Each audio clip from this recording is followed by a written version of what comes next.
Hello friends, how are you. I hope आप अच्छे होंगे।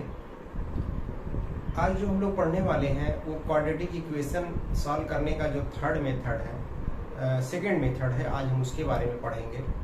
इससे पहले वाले वीडियो में हमने जो फर्स्ट मेथड था फैक्टराइजेशन मेथड क्वाड्रेटिक इक्वेशन को सॉल्व करने का, उसके बारे में पढ़ा। आज जो हम पढ़ने वाले हैं वो कंप्लीटिंग स्क्वायर मेथड पढ़ेंगे। उसके बाद हमने जो बताया है वो हमारा है बाई फार्मूला, जिसको सीधाचार फार्मूला कहते हैं, उससे पढ़ेंगे। तो फ्रेंड्स, क्लास की शुरुआत हो तो before start the class I would like to say something. मैं आपसे कुछ कहना चाहूँगा। जैसा कि मैं हर वीडियो में ये बात पहले कहता हूँ कि आप वीडियो को स्किप मत करिएगा। और दूसरी चीज़ ये है कि आपके पास NCERT की बुक आपकी ओपन होनी चाहिए और प्लस आपके पास एक पेपर जिस पे आप लिख सकें और आपके पास एक पेन होना चाहिए।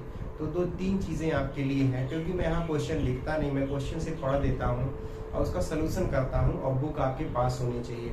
तो आज का जो हमारा टॉपिक है, आज हम उसी की शुरुआत करेंगे। मैंने कहा था कि एक्सरसाइज 4.1 जो है वो किस मेथड पे है, उसको मैंने बताया। 4.2 जो हमारा था वो हमारा था फैक्टराइजेशन मेथड, उसको हमने बताया। आज हम एक्सरसाइज 4.3 स्टार्ट करेंगे। तो इस तरीके से अगर आप 1 बाय 1 करके, अगर आप फर्स्ट टाइम हमारे साथ जुड़ रहे हैं तो आप जा करके इस हमारे जो प्लेलिस्ट है उस प्लेलिस्ट में देखिएगा कि पार्ट 1 पार्ट 2 करके हमने पूरा पढ़ाया है और उसमें हमने पूरा कंप्लीट ट्रिग्नोमेट्री भी पढ़ाया है। तो वहाँ से आपको बहुत बेनिफिट होगा। तो चलिए फ्रेंड्स, शुरू करते हैं, क्योंकि आज हमें एक नए मेथड के बारे में पढ़ना है। और हाँ, एक चीज़ मैं आपको बता दूँ, बहुत आराम से आप समझिए, क्योंकि एक ऐसा मेथड है अगर इसको आप एक बार आराम से नहीं समझेंगे, ठीक से नहीं समझेंगे, तो आप क्वेश्चन को सॉल्व नहीं कर पाएंगे। इस वजह से आप थोड़ा सा पेशेंस रख करके और बहुत आराम से समझिएगा, कोई प्रॉब्लम नहीं होगा। मैं एक एक स्टेप बताते आपको चलूँगा और आपको सब कुछ समझ में आता चला जाएगा। तो चलिए शुरू करते हैं। तो सबसे पहले आप हेडिंग अपना ये समझ लें कि आपका हेडिंग क्या है, कि सॉल्यूशन ऑफ क्वाड्रेटिक इक्वेशन क्या है, कि सॉल्यूशन ऑफ क्वाड्रेटिक इक्वेशन, और ये equation by completing square method.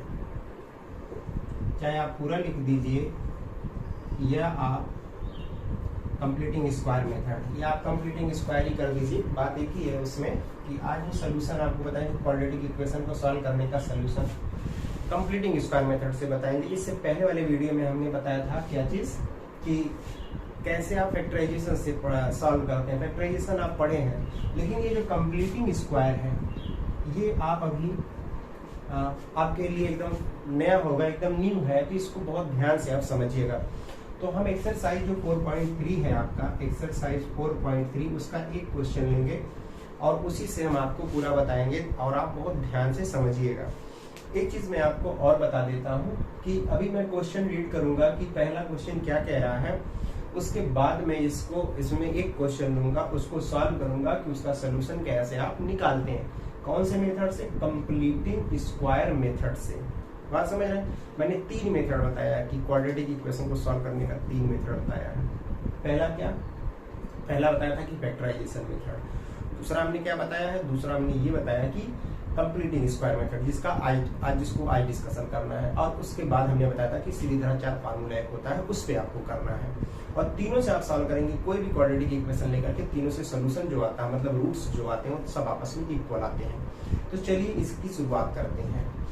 तो हमारा जो एक्सरसाइज 4.3 है उसमें देखिए, पहले हम क्वेश्चन को पढ़ रहे हैं। ये क्या कह रहे हैं? कह रहे हैं find the roots of the following quadratic equation if they exist by the method of completing square. Exam में भी ऐसे दे देता है, उसमें देता है कि क्वाड्रेटिक इक्वेशन को किससे सॉल्व करना है, फैक्टराइजेशन से करना है, कंप्लीटिंग से करना है, या फार्मूले से करना है। तो आपका ये कह रहा है।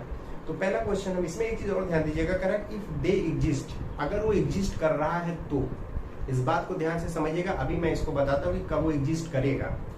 बहुत आराम से समझिएगा। पहले एग्जिस्ट करने के लिए ही हम आपको थोड़ी चीजें याद दिला दें। जैसे देखिए, उसके बाद मैं इसका सोल्यूशन करता हूँ। कब कोई क्वाड्रेटिक इक्वेशन एग्जिस्ट करेगा, कब उसको आप इन तीनों मेथड से सॉल्व कर सकते हैं, अब कब नहीं कर सकते हैं, यही हम आपको बताने जा रहे हैं। जैसे आपको मालूम है कि क्वाड्रेटिक इक्वेशन का स्टैंडर्ड फॉर्म क्या होता है, ये होता है ax² bx + c। इसमें प्रॉब्लम नहीं है। ax स्क्वायर bx प्लस सी, ये क्या है? This is the standard form of the quadratic equation. कहने का मतलब क्वाड्रेटिक इक्वेशन इस तरीके का होगा, x का मैक्सिमम पावर 2 होगा तो क्वाड्रेटिक होगा। बात समझ गए? a है, b है, c है, तीनों कांस्टेंट है, और आपको ये भी मालूम है कि एक्स स्क्वायर का ये कोफिशिएंट है, यहाँ एक्स का कोफिशिएंट है, ये अकेला है, सिर्फ कांस्टेंट है। अगर हम इसमें आपसे कहें कि इसमें आप बी स्क्वायर माइनस 4ac की वैल्यू निकालिए, जैसे इसको बोलते हैं डी, क्या बोलते हैं? डी। डी क्या होता है? B square minus 4ac। D का मतलब होता है डिस्क्रिमिनेंट, इसको बोलते हैं डिस्क्रिमिनेंट बोलते हैं। मतलब अगर डी की वैल्यू हम निकालते हैं यहाँ से, अभी कैसे हम बताते हैं, तो 2-3 चीजें आती हैं। अगर डी हमने ये डी इक्वल्स टू ये होता है, इसमें 3 वैल्यू डी की हो सकती हैं। पहला क्या हो सकता है? या तो डी की वैल्यू 0 से बड़ा हो जाए, या तो डी की वैल्यू 0 के बराबर हो जाए, या तो डी की वैल्यू 0 से छोटा हो जाए। हाँ, तो फ्रेंड्स देखिएगा यहाँ पे क्या हो सकता है, या तो डी की वैल्यू 0 से बड़ा हो, या तो डी की वैल्यू 0 के इक्वल हो, या तो डी की जो वैल्यू है वो लेस देन क्या हो? 0। अगर 0 से बड़ा, इसका मतलब पॉजिटिव वैल्यू होगा, क्योंकि जो डी की वैल्यू 0 से बड़ा मतलब क्या होगा? 1 2 3 4 5 इस तरीके का कुछ आएगा। डी 0 भी आ सकता है, डी 0 से छोटा मतलब डी की वैल्यू निगेटिव आ जाए। तो याद रखिएगा, अगर डी ग्रेटर देन 0 है, इसमें होता क्या है कि रियल एंड अनइक्वल रूट्स मिलेंगे। क्या मिलेंगे? रियल एंड अनइक्वल रूट्स मिलेंगे। अगर डी 0 के बराबर है तो इसमें रियल मिलेगा एंड इक्वल रूट्स मिलेगा, ये मिलेगा। अगर डी छोटा है 0 से, मतलब डी निगेटिव में आ जाता है, तो मिलेगा नो रियल रूट्स। मतलब आप इसको सॉल्व नहीं कर सकते, नो रियल रूट्स। तो सबसे पहले इसको मैं लिखा इस वजह से हूँ, कभी देखिएगा इसका कहाँ पे इसकी हेल्प, ये कितना हेल्पफुल होगा आपके लिए, ये आपको याद होना चाहिए। हालांकि अभी ये आगे है, लेकिन मैं यहाँ बता दे कि कोई भी क्वाड्रेटिक इक्वेशन इस तरीके का है और यहाँ a does not equal to 0 भी होगा, तो सबसे पहले हम d निकालते हैं। d की वैल्यू क्या होता है? बी स्क्वायर माइनस 4ac, जिसको डिस्क्रिमिनेंट बोलते हैं। d की वैल्यू 3 हो सकती है, या तो 0 से बड़ा, या तो 0 के बराबर, या तो 0 से छोटा। तो अगर मैंने कहा d की वैल्यू 0 से क्या है? बड़ा है, तो रियल एंड अनइक्वल रूट्स होगा। d अगर इक्वल टू 0 है तो रियल एंड इक्वल रूट्स होगा, और अगर ये छोटा है तो नो रियल रूट्स। मतलब अगर ये तीसरा वाला कंडीशन आता है किसी भी क्वाड्रेटिक इक्वेशन में, तो एग्जिस्ट नहीं करेगा, सोल्यूशन नहीं होगा। अभी एक क्वेश्चन में आएगा, मैं बताऊंगा कैसे। आइए हम लोग क्या करते हैं, एक क्वेश्चन लेते हैं और उसके बाद समझते हैं इस चीज को। जैसे अगर हम इसका पहला क्वेश्चन आपको सॉल्व करवाएं, फर्स्ट वाला क्या दिया है कि 2x square minus 7x plus 3 equal to 0, ये दिया हुआ है। और वो कह रहा है कि आप इसके रूट्स को पता करिए। किससे पता करना है? कंप्लीटिंग स्क्वायर से, इफ दे एग्जिस्ट, अगर ये एग्जिस्ट कर रहा है। अब आइए डी निकालते हैं यहाँ पे। तो अभी हमने बताया कि डी क्या होता है? बी स्क्वायर माइनस 4ac, यही होता है। तो बी क्या है? जो एक्स का कोफिशिएंट है, मतलब -7 का स्क्वायर माइनस 4, ए का मतलब क्या हुआ? 2 हो गया, और सी का मतलब कितना हो गया? 3, तो ये हो गया 49। ये कितना आ जाएगा बताइए? ये आ जाएगा 24 आ जाएगा। तो सब्ट्रैक्ट कर देंगे, 4 है ये, तो आ जाएगा 25। मतलब डी आ गया 25, मतलब डी इज ग्रेटर देन क्या आ गया? 0। डी इज ग्रेटर देन क्या आ गया? 0। इसका मतलब कि अब अगर इसको सॉल्व करेंगे, इसमें एक्स की जो दोनों वैल्यू आएगी वो रियल होगा, लेकिन अनइक्वल होगा, मतलब अलग अलग होगा। मतलब आपको मालूम है कि x को अगर इसको सोल्यूशन करेंगे, x की 2 वैल्यू आएगी, तो दोनों अलग अलग वैल्यू आएगी। क्यों? क्योंकि ये पहला वाला कंडीशन फॉलो कर रहा है। और अगर यही 0 आ जाता, जैसे आ जाता d इक्वल टू 0 आ जाता, तब रियल होता, और क्या होता? रियल होता और इक्वल रूट्स होता, मतलब इसमें दोनों x की दोनों वैल्यू इक्वल आती। और अगर यही मान लीजिए अगर निगेटिव आ गया था, -3 आ गया मान लीजिए, तब इसको आप सॉल्व नहीं कर सकते थे, कि तीसरा कंडीशन है ये। तो ये एग्जिस्ट कर रहा है, क्यों? क्योंकि t इज ग्रेटर देन 0। मैंने कहा सिर्फ ये लास्ट वाला एग्जिस्ट नहीं करेगा, बाकी तो करेंगे। तो आइए हम लोग क्या करते हैं, इसका सोल्यूशन। तो ये एग्जिस्ट कर रहा है, अब आइए इसको हम लोग सोल्यूशन करते हैं। और इस चीज को आप याद रखिएगा, क्योंकि अब इसको हम रफ कर रहे हैं, इसकी जरूरत नहीं है, इसको अभी आगे हम बताते हैं इसमें। तो देखिए अगर यहाँ पे हम लोग इसको सॉल्व करते हैं, एग्जिस्ट कर रहा है तो रफ कर दीजिए, कोई प्रॉब्लम नहीं है। अब करना क्या है आपको, कैसे आप इसको सॉल्व करेंगे? होता क्या है इसमें सबसे पहले आप ये देखिए कि एक्स स्क्वायर के सामने कोई नंबर है, तो हाँ है, क्या है 2 है। अगर 2 नहीं होता, मान लीजिए 1 होता तो कोई बात नहीं, यहाँ 2 है। बहुत ध्यान से समझिएगा, मतलब कि इस क्वाड्रेटिक इक्वेशन को सॉल्व करना है, ऐसा तो सिंपली आप कर ले जाएंगे, लेकिन इसको हम कंप्लीटिंग स्क्वायर से कैसे सॉल्व करते हैं वही बता रहा हूँ, बहुत इंपॉर्टेंट है। तो कैसे करेंगे, देखिए करना क्या है आपको, मैंने कहा कि अगर एक्स स्क्वायर का कोफिशिएंट कुछ दिया है, जैसे 2 दिया है, तो 2 से पूरी इक्वेशन को डिवाइड कर दीजिए। तो डिवाइड करेंगे तो देखिए यहाँ एक्स स्क्वायर होगा, ये 2 कैंसिल हो जाएगा, यहाँ कितना आ जाएगा 7/2 और एक्स लगा दीजिए, यहाँ कितना आ जाएगा 3/2 इक्वल्स टू क्या हो गया 0। इतनी बात समझ गए। पहले मैंने कहा एक्स स्क्वायर के कोफिशिएंट से पूरे इक्वेशन को क्या करते हैं, डिवाइड करते हैं, तो डिवाइड भी कर दिया। अब आगे क्या करना है, अब यहाँ जो एक्स का कोफिशिएंट है क्या है 7/2, 7/2 इसका हाफ करिए। हाफ करने का मतलब इसको 2 से डिवाइड करेंगे, अगर 2 से डिवाइड करेंगे तो 2/1 होगा, तो ये 2 का मल्टीप्लाई यहाँ हो जाएगा, तो कितना आ जाएगा ये 7/4, हाफ किया 7/4, और इसका स्क्वायर करिए, स्क्वायर करेंगे कितना आ जाएगा 49/16, 49/16। तो हमने क्या क्या किया, ध्यान से समझिए, ये 49/16, सबसे पहले यहाँ कुछ नंबर था 2 था, पूरे इक्वेशन को डिवाइड किया, ये मिला। एक्स के कोफिशिएंट से जो है इसका हाफ किया, हाफ करने के बाद जो है उसका स्क्वायर किया, स्क्वायर करने पे ये मिला। ये जो मिला हुआ है ये इतना ही हम इस इक्वेशन में ऐड कर देते हैं और इतना ही सब्ट्रैक्ट कर देते हैं। जैसे देखिए ये रहा 7/2x, अब इसको ऐड करिए 49/16 माइनस 49/16 और प्लस ये वाले को एकदम लास्ट में लिखिए इक्वल्स टू 0। इतनी बात समझ गए होंगे आप।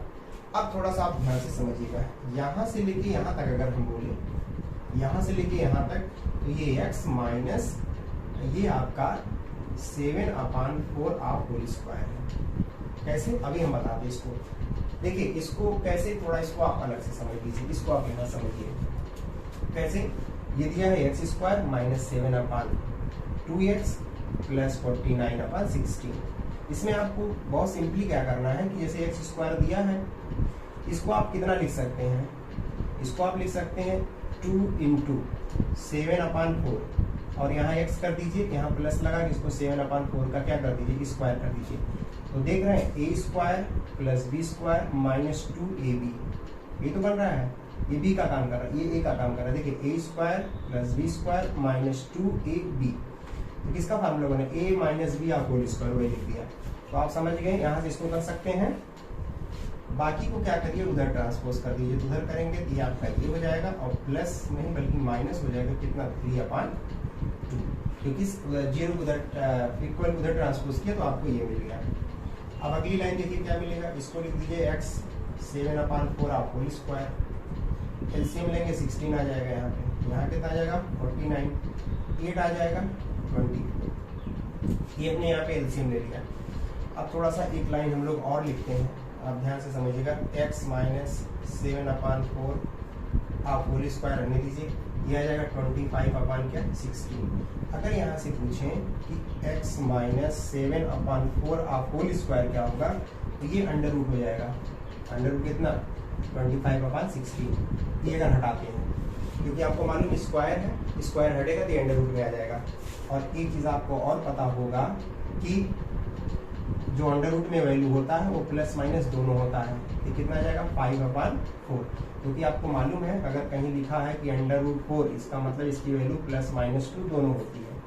इतनी बात आप समझ रहे हैं। अब आप यहाँ क्या करिए, इसको उधर ट्रांसपोज करेंगे तो प्लस माइनस 5/4 और उधर जाके प्लस 7/4 हो जाएगा। एक चीज और समझिएगा कि अब हमको x की 2 वैल्यू लेनी है, तो पहला x का जो वैल्यू होगा पहले हम ये प्लस वाला लेंगे, मतलब प्लस 5/4 और ये प्लस तो ऐसे ही रहेगा 7/4, तो 12/4 मतलब कितना आ गया 3 आ गया। अब एक बार माइनस आप लीजिएगा, माइनस 5/4 और प्लस 7/4, ये कितना आ जाएगा, ये आ जाएगा 2/4, ये सब्ट्रैक्ट हो जाएगा 2/4, तो कितना आ जाएगा ये 1/2। तो आप देख रहे हैं एक वैल्यू आपका आया 1/2, एक वैल्यू आया आपका 3।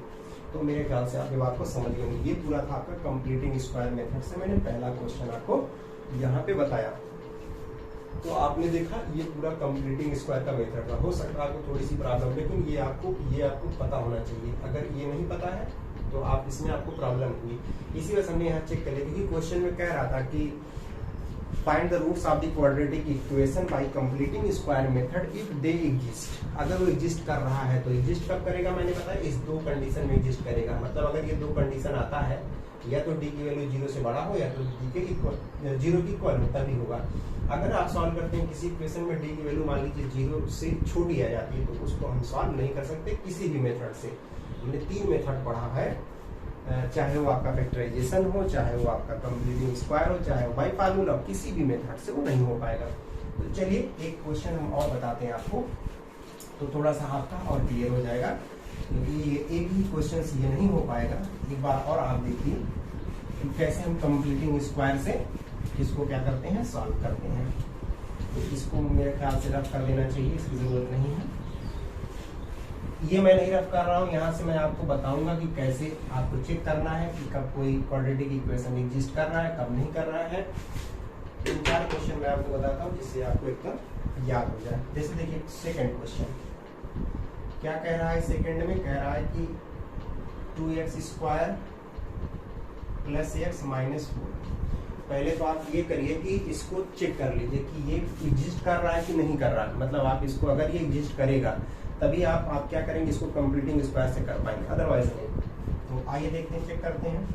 तो पहले आप d निकालिए, क्या होता है b स्क्वायर माइनस 4ac।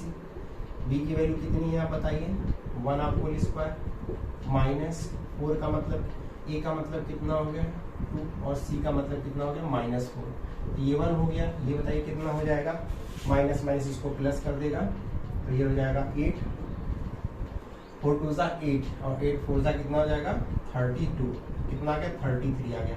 मतलब d की वैल्यू ग्रेटर देन 0 आ रहा है, इसका मतलब ये सॉल्व होगा, इसको आप सॉल्व कर सकते हैं।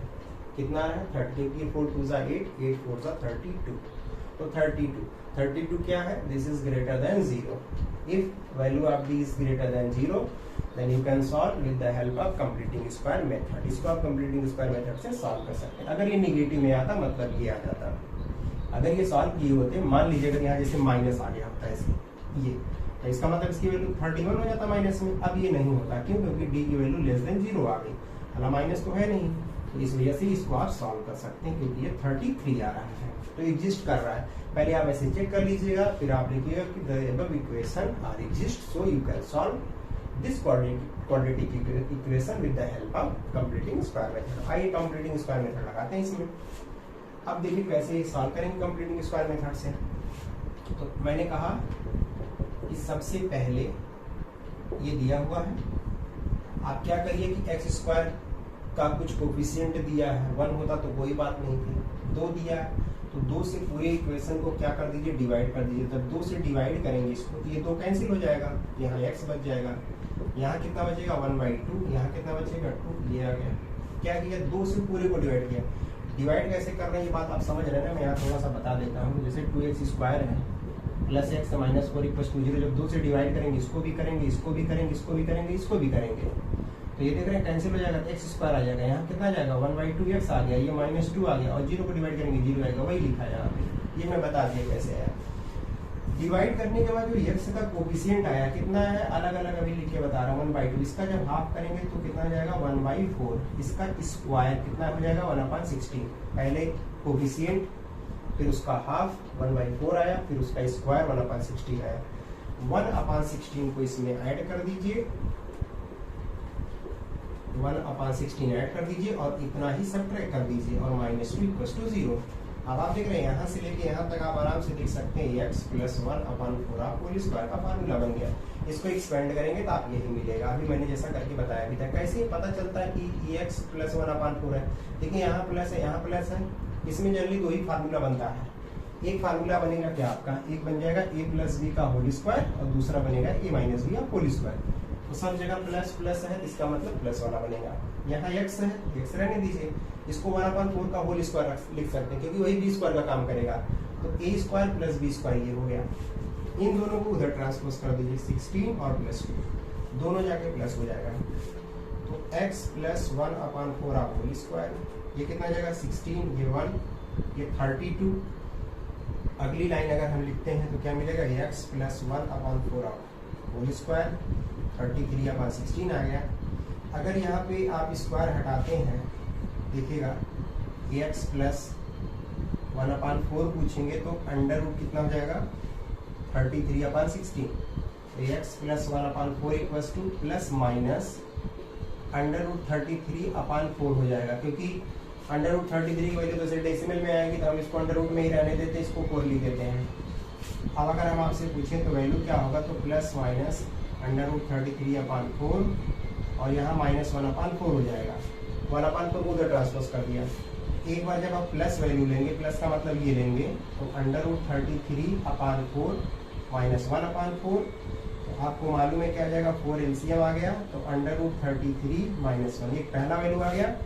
अगर हम आपसे पूछे दूसरी वैल्यू क्या होगी तो माइनस लेंगे, x equals to minus under root 33/4 और माइनस 1/4। तो कितना मिल जाएगा यहाँ से, आप बता दीजिए। यहाँ से आपको मिल जाएगा, ये 4 एलसीएम हो गया, -33 माइनस 1, या आप इसको ऐसे भी लिख सकते हैं कि माइनस कॉमन ले लीजिए, तो अंडर रूट 33 प्लस 1/4। एक आंसर आपका ये आया होगा, दूसरा आंसर ये आया होगा।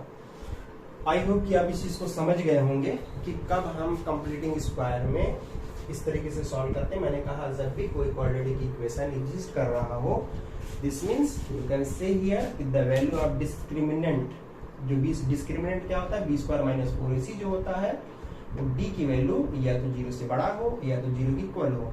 तो अगर बड़ा है और इक्वल है तभी सॉल्व होगा, अगर ये छोटा है तो सॉल्व नहीं होगा। तो आई होप इस चीज को आप समझ रहे हैं। तो चलिए एक क्वेश्चन हम और लेते हैं इसका, जिससे आप एकदम कंफर्म हो जाए कि कैसे इसको सॉल्व करना है। तो नेक्स्ट क्वेश्चन में एक और लेते हैं।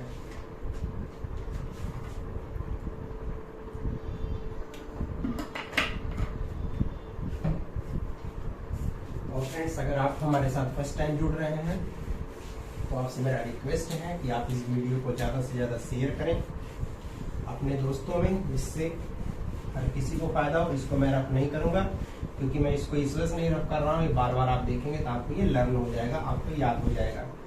और इसी वजह से इसको लिखा हूँ, हो सकता है किसी इक्वेशन में ये सेटिस्फाइड भी ना करें। मैं इसका क्वेश्चन नंबर 3 आपको बताने जा रहा हूँ, बहुत ध्यान से समझिएगा। क्वेश्चन नंबर 3 इसी पहले का ही क्वेश्चन नंबर 3 है। क्वेश्चन नंबर 1 है क्या, मैंने पहले बता दिया कि बुक आपके पास होनी चाहिए। Find the roots of the following quadratic equation if they exist by method of completing square. वही जो सेम बात कह रहा है।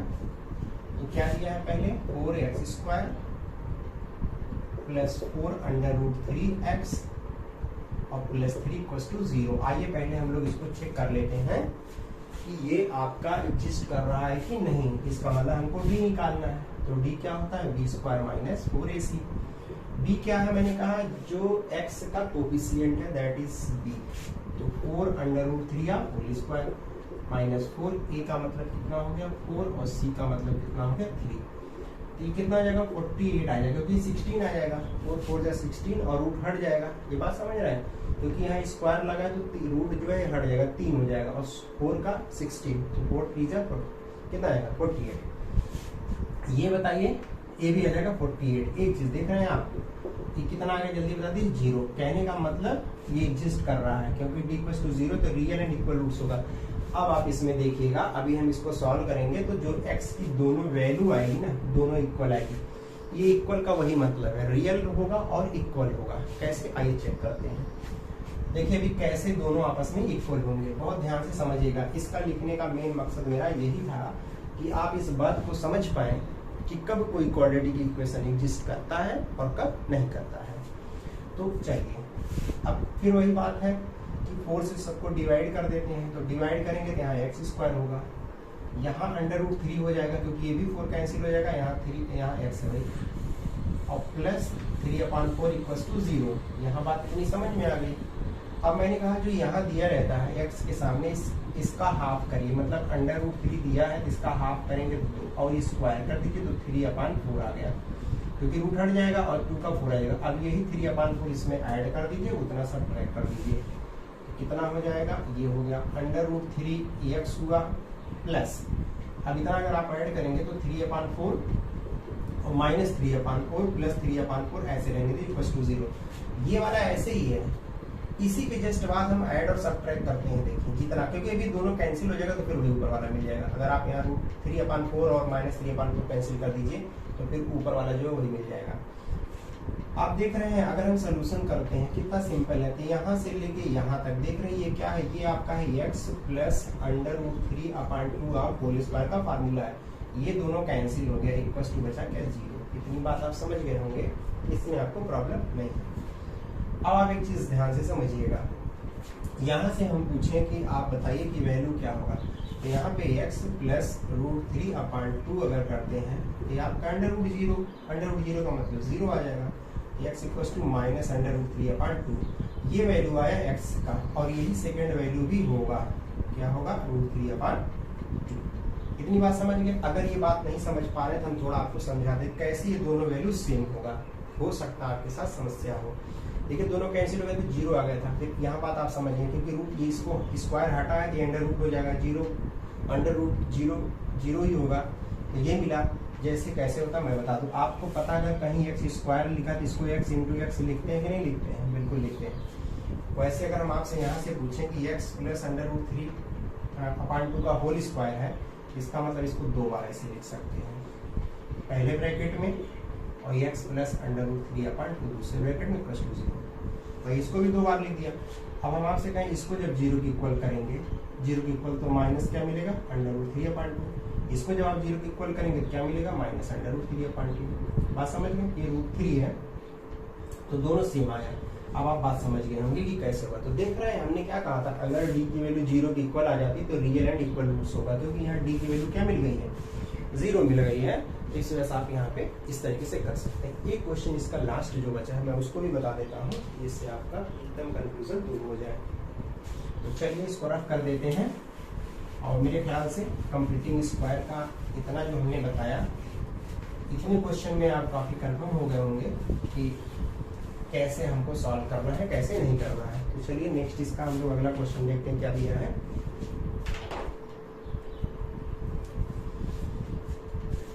तो फ्रेंड्स इसका जो क्वेश्चन नंबर इसका जो 4th है, इसको भी चेक कर लेते हैं। क्वेश्चन नंबर 4 क्या कह रहा है, कह रहा है 2x square plus x plus 4 equal to 0। ये क्वाड्रेटिक इक्वेशन दिया है, और इसमें आपको ये चेक करना है पहले कि ये एग्जिस्ट कर रहा है कि नहीं कर रहा है। अगर ये एग्जिस्ट कर रहा है तो इसका हम सोल्यूशन करेंगे, अदरवाइज इसको नहीं करेंगे। तो एग्जिस्ट पता करने के लिए हमको ये निकालना पड़ता है। कभी भी कोई अगर आपसे कोई क्वाड्रेटिक इक्वेशन दे और कहे कि जैसे मान लीजिए कोई क्वाड्रेटिक इक्वेशन, चलिए हम अपने आप से लिख देते हैं x square minus 4x plus 2 दे दिया जाए ऐसे कि बताओ ये इसको सॉल्व करो, तो सबसे पहले इसका सोल्यूशन करने से पहले आप गलतियां क्या करते हैं मैं बताता हूँ। जैसे क्वाड्रेटिक इक्वेशन दिया है और आपसे कोई कहे कि इसको सॉल्व करो, तो आपके पास 3 मेथड है, फैक्टराइजेशन है, कंप्लीटिंग स्क्वायर है, बाई फार्मूला है। तो सबसे पहला बिना सॉल्व किए सबसे पहला काम आप ये किया करिए कि d की वैल्यू निकाल लिया करिए। अगर d जब तक नहीं निकालेंगे तो आप सॉल्व नहीं कर पाएंगे। d निकालिए तो ये क्या हो जाएगा, ये आ गया, a का मतलब 1, c का मतलब 2, बताइए कितना आ जाएगा 16 माइनस 8, कितना आ जाएगा 8। हाँ, d इज ग्रेटर देन 0, अब तब जाके सॉल्व करिएगा, अदरवाइज मत करिएगा।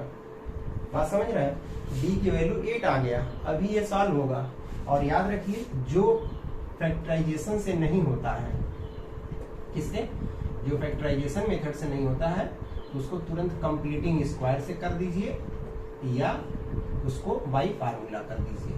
आपके पास 3 मेथड है, इसीलिए 3 मेथड दिया क्योंकि बहुत सारे ऐसे क्वेश्चन होते हैं जिसका फैक्टराइजेशन नहीं हो पाता। तो जो फैक्टराइजेशन जिसका नहीं हो पाता उसी के लिए ये दोनों मेथड दिए हैं। नहीं तो ऐसा भी हो सकता था कि जब क्वाड्रेटिक इक्वेशन को सॉल्व करने का हमारे पास ऑलरेडी एक मेथड है तो हम क्यों दूसरे को जाने। तो याद रखिए क्योंकि बहुत सारे ऐसे क्वाड्रेटिक इक्वेशन हैं जो फैक्टराइजेशन से नहीं होते, तो उसको बाई कंप्लीटिंग या बाई फार्मूला करते हैं। आप समझ गए होंगे। आइए इसको पहले चेक करते हैं। b क्या होगा, b स्क्वायर का मतलब 1 का square minus 4, a means 2c मतलब 4 हो गया। ये 1 आ जाएगा, ये कितना आ जाएगा 4 2 8 और 32। देख रहे हैं माइनस 31 आ गया, मतलब d इज लेस देन 0। आप देख रहे हैं d की वैल्यू क्या आ गई, less than 0, this means no real roots. आप इसको सॉल्व नहीं कर सकते, तो आप यहाँ लिखेंगे कि ये this equation does not exist, so you can't solve this question with the help of any method like factorization, दूसरा कंप्लीटिंग स्क्वायर जो कि अभी हम पढ़ रहे हैं, और तीसरा बाई फार्मूला। आप किसी से भी नहीं कर सकते, बाई फार्मूला का मतलब सीधी तरह चाली है वो। तो देख रहे हैं डी की वैल्यू जब इसको आपने निकाला तो डी लेस देन 0 आ गया, मतलब डी की वैल्यू निगेटिव में आ गया। लेस देन 0 का मतलब क्या, -31 आया, विच आर लेस देन 0। आपको पता है कि 0 -31 में कौन बड़ा है, 0 बड़ा है ना, 0 बड़ा है, -31 छोटा है। तो देख रहे हैं डी की वैल्यू क्या होगी, 0 से छोटा आ गया, इस वजह से सॉल्व नहीं होगा। तो चौथा आपको सॉल्व भी नहीं करना हुआ, आपने चेक किया तो वो एग्जिस्ट नहीं कर रहा था, इस वजह से हम इसको सॉल्व नहीं कर सकते। बात समझ गए। आइए इसका अगला क्वेश्चन देखते हैं क्या दिया है, क्योंकि उसके बाद वर्ड्स प्रॉब्लम है, तो ये चीजें आपको आई थिंक समझ में आ गई होंगी। जिस क्वेश्चन में अगर वो चेक करने के लिए बोले कि आप चेक करके बताइए कि एग्जिस्ट कर रहा है कि नहीं कर रहा, उसी में आप ऐसा करिएगा, सब में मत करिएगा, सब में आपको करने की जरूरत नहीं है। एक मैं क्वेश्चन नंबर 3 आपको बता देता हूँ, और फिर उसके बाद वर्ड प्रॉब्लम होगा, तो वर्ड प्रॉब्लम को मैं दूसरे वीडियो में बताऊंगा आपको, इसमें नहीं बताऊंगा। क्या कह रहा है, कह रहा है कि find the roots of the following. Question number 3 ये कह रहा है, ध्यान से समझिएगा। कह रहा है कि find the roots of the following equations. क्या पहला दिया है, क्वेश्चन नंबर 3 का पहला दिया है x - 1/x = 3। यहाँ भी दिया हुआ आगे भी x does not equals to 0। इसका मतलब यही हुआ कि x 0 के इक्वल नहीं है, क्योंकि 0 हो जाएगा तो यहाँ आप 1 को 0 से डिवाइड करेंगे, आपको मालूम है इनफाइनाइट आ जाएगा। हमने बताया कि किसी नंबर को, ध्यान समझिएगा, किसी नंबर को 0 से डिवाइड करते हैं तो अनडिफाइंड होता है, डिफाइंड नहीं होता, और 0 को अगर किसी नंबर से डिवाइड करते हैं तो 0 होता है। ये वैल्यू आप याद रखिए, उसको मैंने ऑलरेडी बताया, जब पूरी ट्रिग्नोमेट्री पढ़ा रहा था उसी में बताया था। यहाँ लिखने का यही मतलब हुआ कि अगर x की वैल्यू यहाँ आप 0 रख देंगे तो डिवाइड करेंगे तो इनफाइनाइट आ जाएगा। बात समझ रहे हैं, तो इनफाइनाइट में से इनफाइनाइट घटाएंगे तो क्या मिलेगा, कुछ भी नहीं मिलेगा। तो आप समझ रहे हो, सब अलग बात है, तो बहुत ज़्यादा इससे परेशान होने की जरूरत नहीं है। अब इसको सोल्यूशन करना, तो सबसे पहला काम हमारा ये होगा कि हम इसको क्या करें, हम इसको इस फॉर्म में ले आए, क्वाड्रेटिक फॉर्म में ले आए, तब हम कंप्लीटिंग स्क्वायर इसमें लगाएंगे। तो उसके लिए करना क्या है आपको, आप यहाँ एलसीएम ले लीजिए, x एलसीएम हो गया दोनों का, यहाँ पे अपन 1 है तो 1 और x का यही होगा, मैं ऐसे लिख दिया। आपको मालूम है x² हो जाएगा, 1 हो जाएगा, = 3 हो जाएगा, ठीक है। क्रॉस मल्टीप्लाई कर दीजिए, तो क्रॉस मल्टीप्लाई करेंगे तो क्या मिलेगा, जल्दी बता दीजिए, x² - 1 और = 3x। इसको इधर ट्रांसपोज करिए, कितना मिलेगा, x² - 3x - 1 = 0। अब ये मिल गया। अब इसको सॉल्व करना है, किससे करना है, फैक्टराइज नहीं होगा, देखिए, क्योंकि आप 1 का पेयर बनाइए, सब्ट्रैक्ट करिए, नहीं कर पाएंगे। तो इसको क्या करना है, मैंने अभी कहा ना कि अब ये अगर फैक्टराइजेशन से नहीं हो रहा, आप कर लीजिएगा, फैक्टराइजेशन से नहीं होगा, ये फैक्टराइज कर ही नहीं पाएंगे इसको। तो हम करते क्या है, इसको हम इसको कंप्लीटिंग स्क्वायर से करते हैं। अब क्या है, यहाँ x² के सामने कोई नंबर नहीं है, तो यहाँ जो 3 दिया है इसका हाफ कर दीजिए, फिर स्क्वायर कर ददीजिए, तो 9/4 आ गया। यही हम इसमें ऐड कर देते हैं, इतना ही सब्ट्रैक्ट कर देते हैं, 3x + 9/4 - 9/4 - 1 = 0। ये -1 को बाद में लिखिएगा, इसके जस्ट बाद ही हमने क्या किया है, इसका जो x का कोफिशिएंट है उसका हाफ, पहले हाफ किया, हाफ करने के बाद उसका स्क्वायर किया, जो आया 9/4 आया, वही इसमें ऐड कर दिया, वही सब्ट्रैक्ट कर दिया। x², अब एक चीज देखिएगा, यहाँ से लेके x - 3/2 आप होल स्क्वायर का फार्मूला बन गया यहाँ से यहाँ तक, और जब इसको इधर ट्रांसपोज करेंगे तो 9/4 और +1 हो जाएगा। आगे देखिएगा, x - 3/2 आप होल स्क्वायर हो गया, ये आपका 4 यहाँ पे हो गया, 9 + 4 हो गया। आगे देखिएगा, x - 3/2 आप होल स्क्वायर हो गया, = इसको ऐड करेंगे कितना जाएगा, 13/4। मैं पूछूंगी x - 3/2 सिर्फ क्या होगा, तो √13/4। आपको पता है इसकी वैल्यू प्लस माइनस होगी, तो √13 ऐसे ही रहेगा और /2 हो जाएगा। ये किसकी वैल्यू आया, ये आपका इसकी वैल्यू आ गया। अब हमें x की वैल्यू निकालनी है, तो आपको पता है कि x की वैल्यू निकालेंगे तो पहले प्लस वाली वैल्यू लेंगे, तो √13/2 ऐसे होगा। और इसको जब उधर ट्रांसपोज करेंगे, हटा दीजिए ब्रैकेट क्योंकि स्क्वायर नहीं है, तो आ जाएगा कितना, +3/2। तो पहला वैल्यू आ गया हमारा √13 + 3/2, ये पहली वैल्यू आ गई। अगर हम आपसे पूछे दूसरा वैल्यू क्या होगा, तो आपको मालूम है निगेटिव वाला लेंगे, -√13/2 और उधर जाके +3/2 का जगह 2। तो यहाँ से जो x की वैल्यू आ रही है -√13 + 3/2, ये हो गया। तो मैंने दोनों x की वैल्यू निकाली, एक ये और ये दूसरा वैल्यू हो गया। तो आई थिंक आप ये समझ गए होंगे। तो फ्रेंड्स, ये था आज हमने कंप्लीटिंग स्क्वायर पे इतने क्वेश्चन का सलूशन और कॉन्सेप्ट आपको बताया। अब इसमें आगे जो है वर्ड प्रॉब्लम है, तो वर्ड प्रॉब्लम मैंने कहा ना दूसरी वीडियो में बताऊंगा, क्योंकि वीडियो बहुत लंबा हो जाएगा। तो मेरे ख्याल से आप इस चीज़ को समझ गए होंगे। तो आप अगर इस चीज़ को समझ रहे हैं, आपको अच्छे से ये सारी चीज़ें समझ में आ रही, तो प्लीज़ इसको लाइक करना, सब्सक्राइब करना बिल्कुल मत भूलिए। नेक्स्ट वीडियो में हम इसी एक्सरसाइज का जो वर्ड प्रॉब्लम है मैं वो लेकर के आपसे फिर मिलूंगा। आई होप कि आप चीज़ों को समझ रहे हैं। अगर आपको कंप्लीटिंग स्क्वायर मेथड न समझ में आया हो तो आप कमेंट बॉक्स में लिखिएगा, मैं उस फिर दोबारा काम करूंगा। मैं उस बल्कि 2-4 क्वेश्चन और लेकर के आपको क्लियर कर दूंगा। सारी चीज़ें डिपेंड आप पे करती है। तो आई होप गाइस आप चीज़ों को समझ रहे होंगे।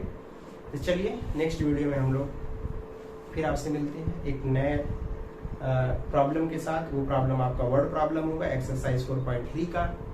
और हाँ, जितने भी जो हमारे वीडियो को देख रहे हैं, जितने भी फ्रेंड्स, वो उनसे मेरा रिक्वेस्ट है कि आप पूरी ट्रिग्नोमेट्री अगर आप अच्छे तरीके से समझना चाहते हैं तो आप जाकर के पूरे प्लेलिस्ट में देखिएगा। मैंने पूरी ट्रिग्नोमेट्री पढ़ाई, तो वहाँ से आपको मिल जाएगा आसानी से। तो आप वहाँ से ट्रिग्नोमेट्री बहुत ईजी वे में मैंने बताया, वहाँ से आप सीख सकते हैं। तो चलिए नेक्स्ट वीडियो में फिर मिलते हैं, तब तक के लिए thank you so much to watch my video.